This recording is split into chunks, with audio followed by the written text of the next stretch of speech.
మామూలుగా జ్వరం వచ్చిందంటే ఒక ఫీవర్ ఉంటుంది, హై ఫీవర్ ఉంటుంది, గుర్తించడం జ్వరం వచ్చింది చెప్పగలం. కానీ ఈ ఇష్యూకి వచ్చినప్పుడు కరెక్ట్. బ్రెయిన్ ఈటింగ్ అమీబా ఉన్నప్పుడు మనం ఇవన్నీ ఈ సిమ్టమ్స్ అని చెప్పి గుర్తించే పరిస్థితి లేదు.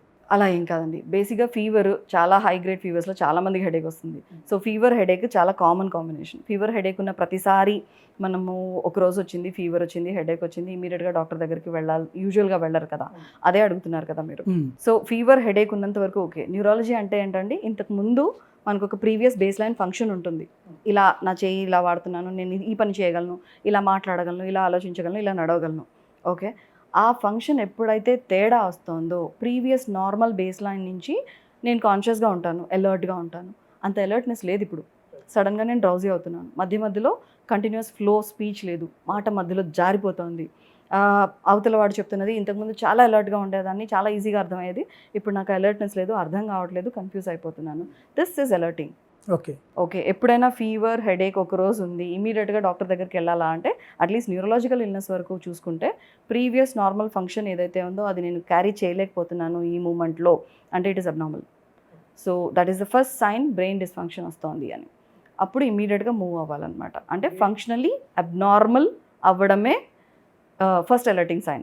అది కాకుండా కొంతమందికి ఏంటవుతుందంటే కళ్ళు కనపడవు, కళ్ళు మసకబారిపోతాయి. ఓకే. సో కళ్ళు మసకబారిపోతున్నప్పుడు, హైట్స్ ఆఫ్ హెడేక్, చాలా విపరీతమైన తలనొప్పి ఉన్నప్పుడు కళ్ళ ముందు చీకట్లు వచ్చేస్తాయి. ఓకే. అది కానీ కంటిన్యూస్ వామిటింగ్, కంటిన్యూస్గా వామిట్ అవుతూనే ఉంటుంది. ఓకే. కంటిన్యూస్ వామిటింగ్ లేదు, చిన్న తరహా ఫిట్, ఇవన్నీ అలర్టింగ్ సైన్స్. సో ఇలాంటి లక్షణాలు మీకు వన్ డే కాదు, హాఫ్ డే ఫీవర్, హెడేక్ ఉన్నా వచ్చేస్తున్నాయంటే ఇమీడియట్గా రావాలి. ఓకే. సో అది it self says brain dysfunction కాబట్టి అప్పుడు కావాల్సిన ఇమీడియట్గా డాక్టర్ చూసుకుంటారు. తనకు కావాల్సిన ఇన్వెస్టిగేషన్స్, ఫస్ట్ పేషెంట్ని చూసిన తర్వాత క్లినికల్ ఎగ్జామ్, దాని తర్వాత ఓకే ప్రొవిజనల్లీ ఇది జబ్బు అయి ఉండొచ్చు అని ఒకసారి డయాగ్నోసిస్ అనుకున్న తర్వాత దెన్ కావాల్సిన ఇన్వెస్టిగేషన్స్ ఫుల్ ప్రూఫ్గా కంక్లూజన్ చేయగలుగుతారు. కాకపోతే ఈ బ్రెయిన్ ఈటింగ్ అమీబా ఏదైతే ఉందో దానికి స్పెషల్ ఇన్వెస్టిగేషన్స్ ఉంటాయి. కొన్నిసార్లు అసలు బ్రెయిన్ నార్మల్ ఎంఆర్ఐ ఉండొచ్చు, ఎంఆర్ఐ మీద అసలు ఏం కనపడకపోవచ్చు. ఇన్ సచ్ అ కేస్ ఏంటంటే strong clinical suspicion. Neurology is all about clinical diagnosis. క్లినికల్గా ఏమనుకుంటున్నాం, దానికి సపోర్టివ్ ఇన్వెస్టిగేషన్స్ ఏమైనా ఉన్నాయా, సపోర్టివ్ ఇన్వెస్టిగేషన్స్ మన క్లినికల్ డయాగ్నోసిస్ని కాంకరెంట్గా క్లినికల్ డయాగ్నోసిస్ వైపే వెళ్తున్నాయా లేకపోతే ఇంకో దారిలో పోతున్నాయా, that's how we conclude. Okay. So స్ట్రాంగ్గా క్లినికల్గా ఈ జబ్బు అనుకుంటున్నాం, ఎంఆర్ఐ బ్రెయిన్ నార్మల్ ఉంది, ఏం కనపట్లేదు, దాని తర్వాత ఈఈజీ చేసాం, దానిలో కూడా ఏం కనపట్లేదు. నెక్స్ట్ లైన్ వుడ్ బి వెన్నులోంచి నీరు తీయడం. వెన్నులోంచి నీరు తీసేసి నీరులో ఏమన్నా ఆర్గానిజమ్స్ కనపడుతున్నాయా లేదా చూస్తాం. ఓకే. డైరెక్ట్గా మైక్రోస్కోప్, ఒక వెట్ మౌంట్, ఒక చిన్న కవర్ స్లిప్ లాగా పెట్టేసి దాన్ని మైక్రోస్కోప్ కింద చూస్తే వీటిలో నిగ్లేరియా కనిపించవచ్చు. కొన్ని కేసెస్ డీప్ వెళ్తే మాత్రం తెలిసే అవకాశం ఉంది. మైక్రోస్కోపీ కింద కనిపించవచ్చు, దాని మీద స్టెయిన్స్, ఎక్స్ట్రా స్టెయిన్స్ అవి ఇవి ఉంటాయి. కొన్ని కేసెస్లో ఒకవేళ మనకి 2-3 రోజులు కాదు, ఒక 2 వారాలు పేషెంట్ మనతోనే ఉన్నారు, డయాగ్నోసిస్ దొరకట్లేదు, ఆర్గానిజం దొరకట్లేదు. ఇన్ సచ్ అ కేస్ డైరెక్ట్గా బ్రెయిన్ నుంచి బయాప్సీ తీసుకుంటాం, ముక్క పరీక్ష.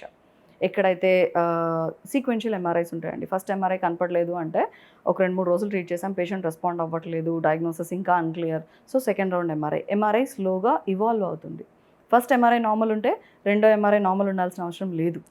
సో క్లినికల్గా పేషెంట్ ఎలా ఇవాల్వ్ అవుతున్నాడో ఒకదాని తర్వాత ఒకటి యాడ్ ఆన్ ప్రాబ్లమ్స్ వస్తున్నాయో అలాగే ఎంఆర్ఐ మీద ఇవాల్వ్ అవుతాయి ఫీచర్స్. సో సెకండ్ రౌండ్ మళ్ళీ ఎంఆర్ఐ తీసుకుంటాం, దాని మీద ఏమైనా స్పష్టంగా కనపడుతున్నాయి, చీమగడ్డలే కావచ్చు, క్లాట్సే కావచ్చు, చిన్న చిన్న బ్లీడ్స్ కూడా కొన్ని కేసెస్లో రావచ్చు, బ్రెయిన్ అంతా కూడా. ఓకే. ఆ ఏరియా నుంచి డైరెక్ట్గా టిష్యూ తీసుకుంటాం, టిష్యూ మీద మైక్రోస్కోపీ కింద పెట్టేసేసి స్టెయిన్స్ చూసేసుకొని డయాగ్నోస్ చేయొచ్చు. మోస్ట్ ఆఫ్ ద టైమ్ ఎకాంతమీబా లాంటి కేసు అయితే ఆటోప్సీలోనే చూస్తాం.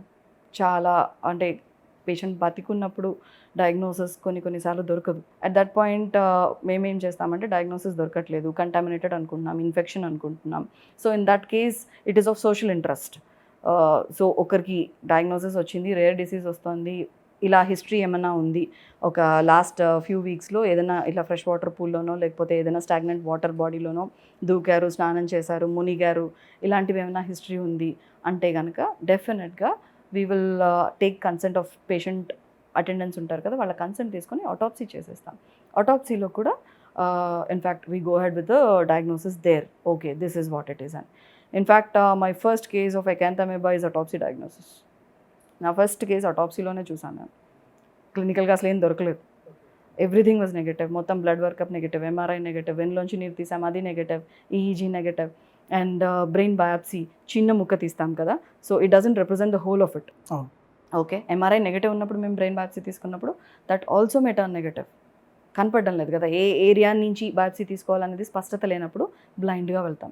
బ్లైండ్గా వెళ్తున్నప్పుడు అది కూడా yield may not be 90% or 100%. So that went head with an autopsy after proper consent, and అటాప్సీలో ఫస్ట్ డయాగ్నోసిస్ వచ్చింది తంది దిస్ ఇస్ ఎకాంథమీబా ఎన్సెఫలైటిస్ అని. ఓకే, అంత ఫేటల్ ఉంటాయి, ఆల్మోస్ట్ 90% మార్టాలిటీ ఈ 2 కేసెస్లో కూడా. ఒకటైతే అసలు టైమే ఇవ్వదు, ఇంకొకటి maybe 2 to 3 weeks or sometimes months also treatment ఇవ్వాల్సి రావచ్చు.